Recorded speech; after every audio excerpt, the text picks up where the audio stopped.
Journalists in the Ashanti region are expressing concern over a disturbing rise in assaults on media professionals, especially at the hands of security personnel.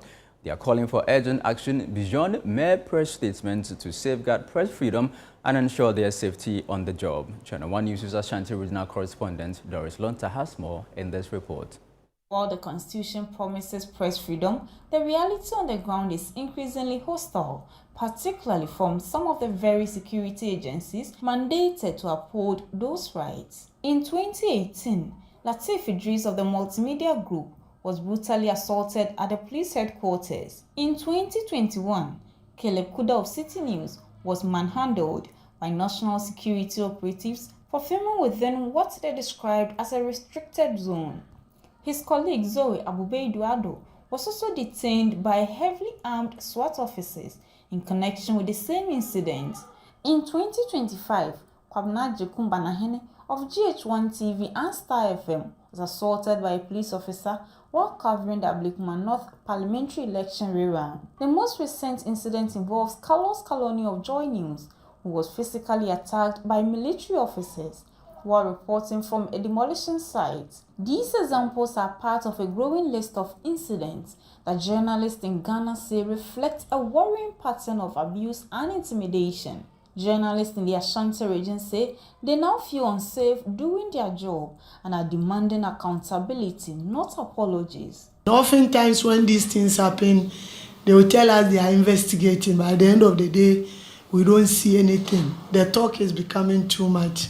We need to see action being done so that it can restore public confidence. If it continues like that, and all we hear is that the president has called for investigation and that is the end, we don't hear what happens to whoever assaulted the journalist, then it emboldens the security personnel to be doing that.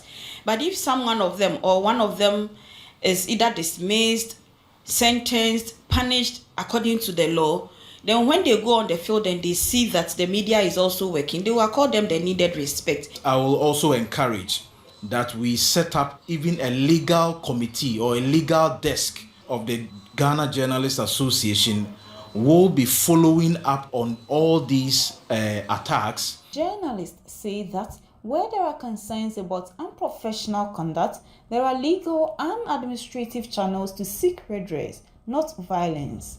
Criminologist Dr. Jones Opokuwari of the Kwame Nkrumah University of Science and Technology warns that unchecked abuse by security personnel could eventually spark public outrage and trigger a crisis that spirals out of control. If you should look at all militaries all over the world, you could see proper reforms that have gone on in terms of military-civilian relations, in terms of how security agencies even relate to the public.